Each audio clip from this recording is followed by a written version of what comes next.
Brothers and sisters, how's everybody doing today? This is the In My Grow Show, the podcast dedicated to taking the mystery out of cannabis. I am Alex Robles. I want to thank everybody for showing up, taking the time to hang out. I hope everyone's day is going beautiful. It's a beautiful day out here in my corner of the world. The sun is out. The rain has stopped. So it's been a busy week, let me tell you. Because I launched a new podcast. It's called What's Up Ojai. It's about the town I live in, Ojai. And I do it with my daughter, and it's a lot of fun, but it's also a lot of work. It's a super local podcast because it's mostly about what's going on in my town and around my town. So that's been the focus of most of my energy this past week. Luckily, I think the bulk of that work is already behind me. All I have to do is finish up the website, which really just means throwing in a bunch of pictures and tweaking it here and there. I think I've got most of it set up. But that has taken up, like I said, most of my time this week. And when I say really local, I mean, we talk about Little League, the high school sports, the best place to get ice cream in our town. Real local. But it's a lot of fun. And I figure it's the best way I know to keep engaged with my daughter because she's getting older. She's going to be a teenager soon. And I figure if I can get her to read, the weekly updates, what did we call them? The weekly announcements, then, 2 points for me for being a dad and 3 points for style. Because, yeah, why not, right? If I'm assigning points, I get 3 for style.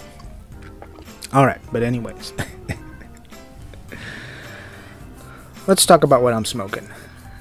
So flower-wise, I found some orange Durban poison. Now, I've never had the orange Durban poison, but I am a fan of the Durban poison, and I was pretty excited to find it. I was almost giddy opening up the jar it came in. It comes from Flow Canna. And it comes sealed, so you gotta crack open the jar, and I'm almost doing like the pee-pee dance trying to open it up. But anyways, orange Durban poison, it's a pure sativa hybrid. It's super racy, real high energy. It's just what I need for the daytime. It's not gonna make me real drowsy. It's just gonna keep me at a nice energy level, and I can get stuff done. So the orange Durban poison is a cross between the orange juice bud strain and the Durban poison. Like I said, I'm a big fan. I will be going back to get more. In my vape pen, the cartridge that I'm hitting once again is a Royal Kush. You see, I got my favorites. There are my favorites. I will try others sometimes, but I always come back to what I like. Alright, so next, I think I need to turn down the music. That music's a little too loud. Alright, let's turn that down a bit. I'll be right back. Alright, that seems a little better. Alright, and now let's get into the report from the Cannabis front line. Now, once again, I got this information off of the NORML website. That is normal.org. Go over there, check it out, become a supporter. It's a great resource. So, on the federal level, as part of a newly proposed appropriation package known as the Omnibus Bill, a spending restriction upon the Department of Justice from prosecuting state legal medical marijuana programs will remain in place through the end of September. Known as the Rohrabacher-Blumner Amendment, it explicitly states that federal funds cannot be used to prevent states from implementing their own state laws that authorize the use, distribution, possession, or cultivation of medical marijuana. Alright, so, there you go.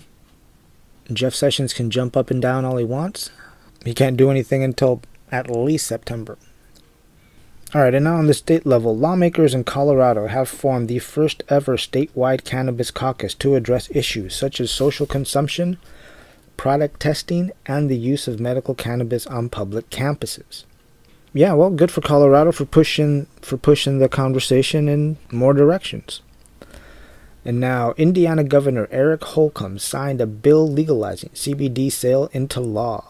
All right. And also, Ohio regulators started accepting applications from physicians who want to be certified to recommend medical cannabis. Sales are expected to begin this fall.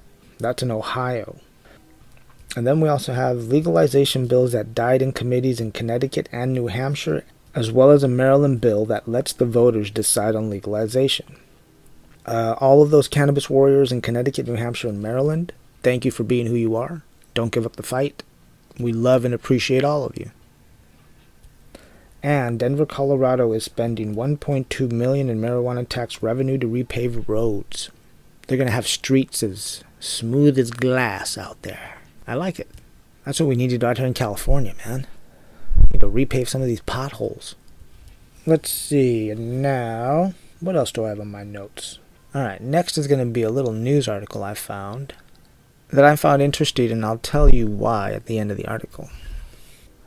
Alright, so I found this article at Marijuana Business Daily. That is mjbizdaily.com.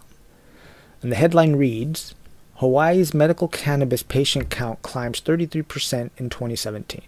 Alright, so I'm just going to read the highlights from it. It starts off, Hawaii's medical marijuana patient count continued to climb through 2017 as the program expanded its list of qualifying conditions and allowed dispensaries to finally open their doors. Okay, we're going to hit on that detail again about the dispensaries finally opening doors. It reads, Hawaii added amyotrophic lateral sclerosis, ALS, aka Lou Gehrig's disease, to the list of qualifying conditions in December 2017, bringing the number of conditions to 11.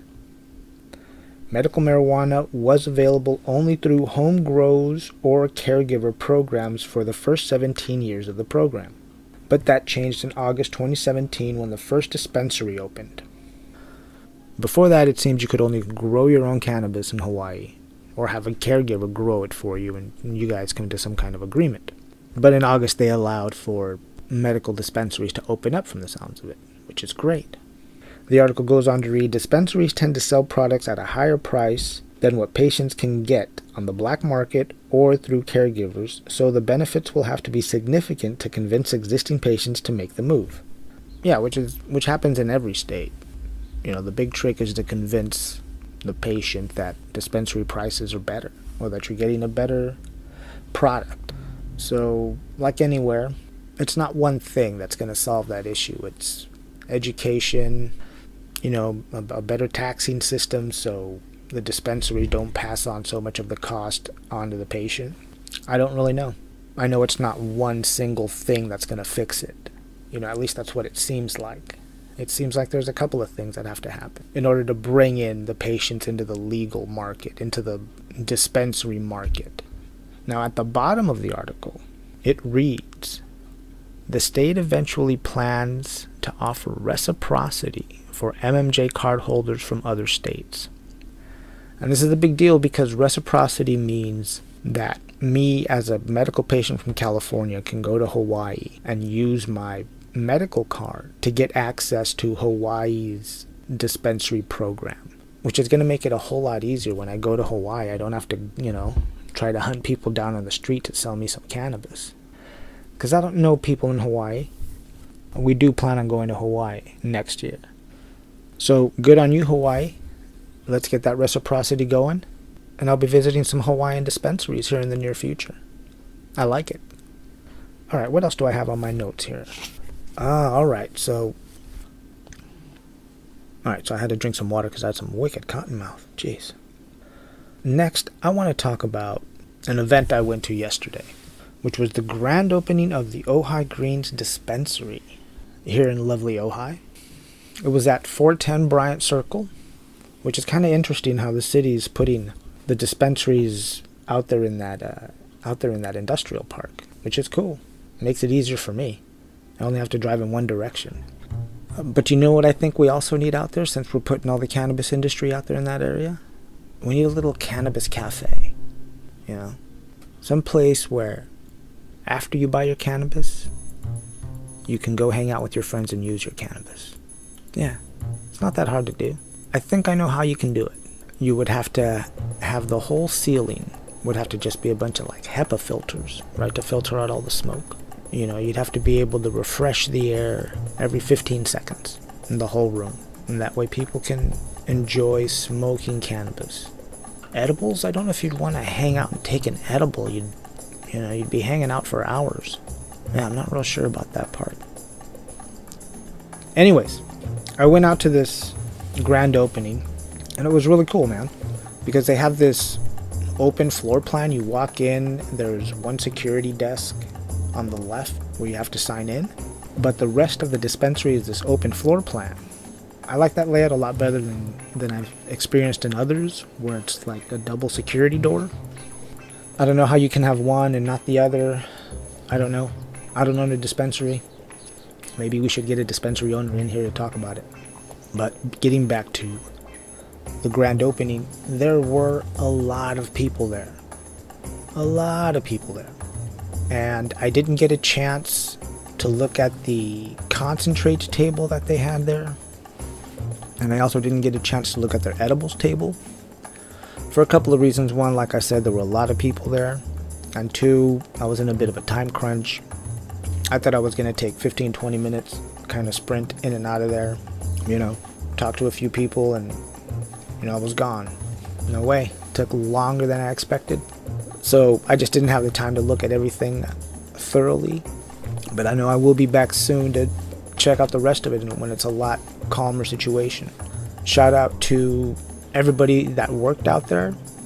And they had a bunch of bud tenders out there. They were really nice people. They were really knowledgeable. Shout out to Matthew out there also, who's just holding it down, man. That guy was just going the whole time I saw him there. So if you're in Ojai and you're a patient and you've got all your paperwork with you, if you're visiting or if you live here, go down to the Bryant Circle. Go check out Ojai Green Dispensary. Now, since I was one of the first 100 patients, I got a nice goodie bag at the grand opening, which was pretty cool. Let's see, what did I get here? So I got a sample of the Nug Bar, and this is a salted almond dark chocolate. It's a little square, and it is 10 milligrams THC, less than 5 milligrams CBD per square. So in this little square, there's a little 10 milligram little chocolate. And it says here 100% pure distillate oil. Alright. Okay, that's that. And then I also got a little 1 gram jar of the Mango Kush. The Mango Kush is a cross between the mango and the Hindu Kush. It is a straight indica. Both parents are indicas. It's a nighttime flower. A little Mimi's time. Do you know what Mimi's time is?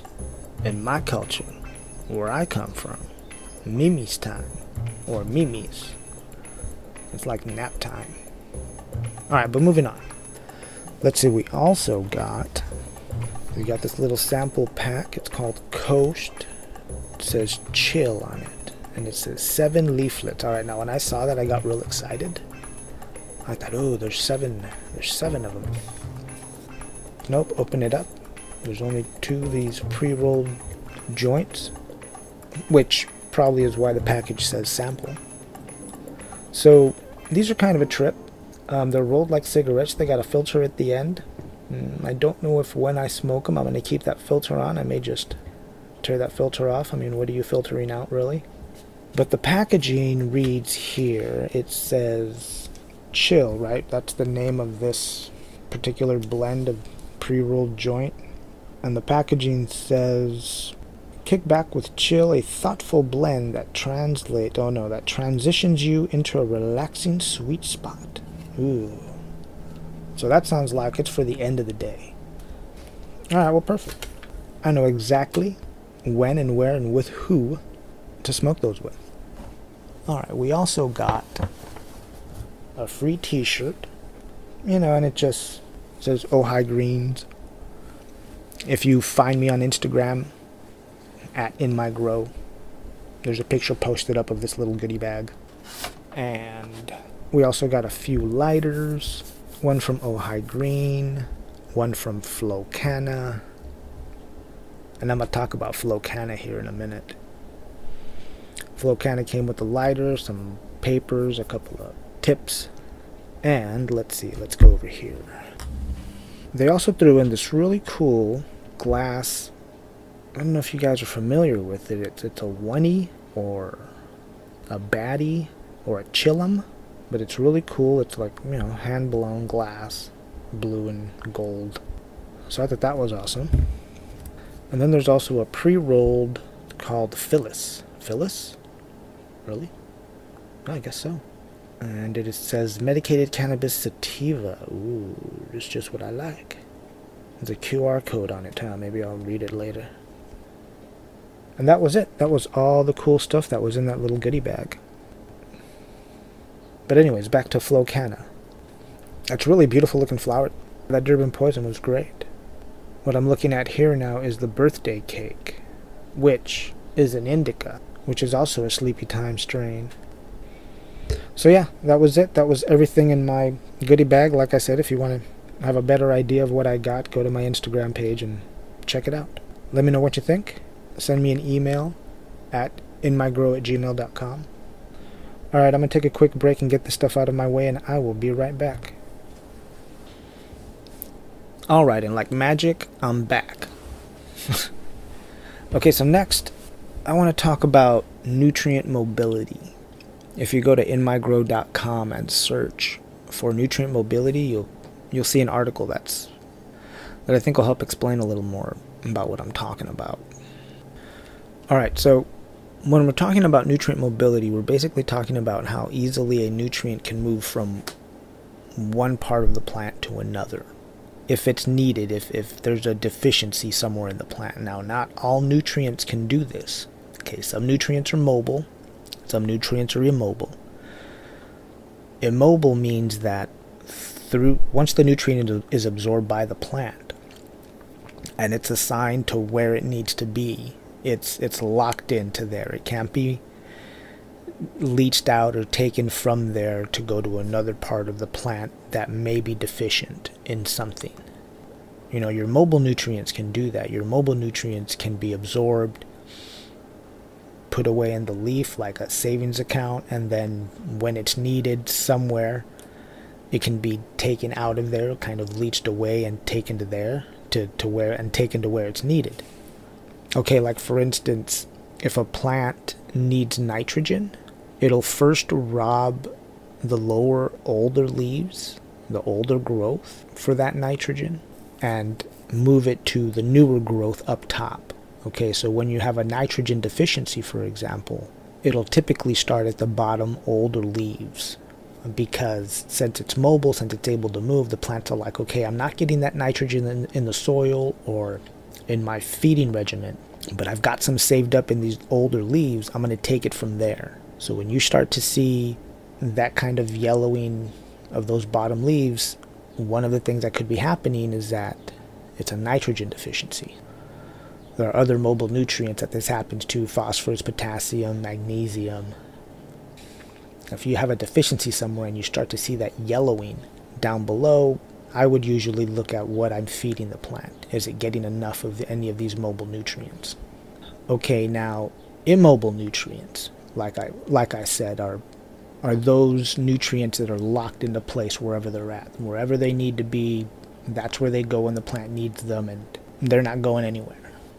And a couple of these immobile ones is calcium, sulfur. So if you have a deficiency that starts at the top, at the newer growth, when you have a yellowing of the leaves, I usually start, when I have that, once again, I usually start with looking, is it a nutrient deficiency? If the plant isn't getting the nutrients from the soil or from whatever I'm feeding it, then it can't pull that from anywhere else. It's just not getting it. So it's going to start to yellow and die because of it. Because those nutrients are immobile. Wherever they're stored at for that particular leaf or part of the plant, that's where they're at. They're not moving. That's why I say one of the places where I start, if I start to see this in any of my plants, is their feeding. Am I giving them everything they need? And that's basically what nutrient mobility is how or if a nutrient can move through the plant when needed. The reason I bring this up is because my buddy on Instagram, Lost in the Sauce 420, he posted up these pictures, or he showed me these pictures of these plants somebody had given him that were 3 weeks in flower, he said. And there was just yellow from top to bottom. And to me, a yellow from top to bottom looks deficient. The first thing I suggested for him to do was to check to make sure he doesn't have pests in his soil. So I suggested that he dig down a couple inches, 2-3 inches, and keep an eye on it for 5-10 minutes, see if he sees anything wiggling around. Said he did that, it looked clear, and then he said he flushed them. And after he flushed them, he fed them Tiger's Bloom.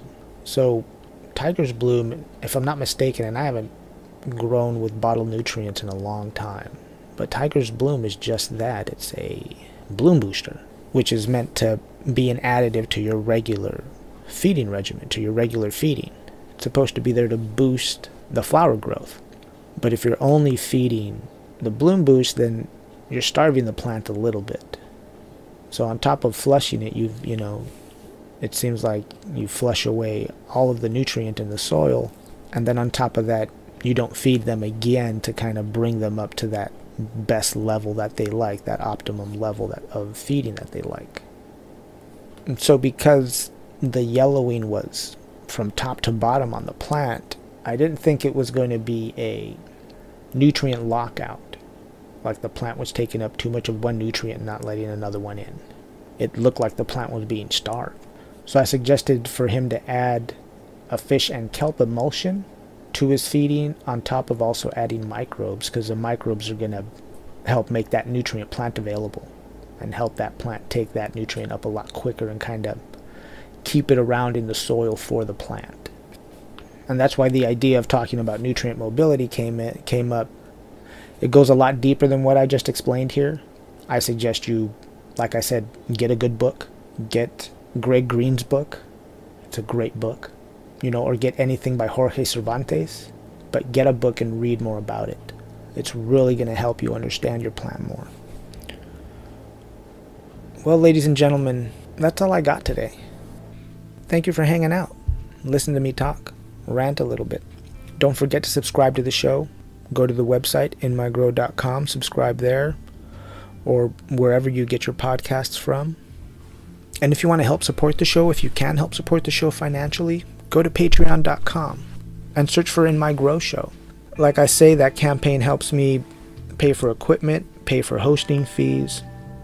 Or you can go to inmygrow.com, click on the support the show link, and you can use the Amazon affiliate link to support the show. If you can't support the show financially, don't worry about it. Here's how you can help though. You can tell 3 other people about the show. And go out there and find me on Instagram, @InMyGrow. Say hello. Well, brothers and sisters, I'm going to get out of here now. And as always, remember to grow, learn, and teach.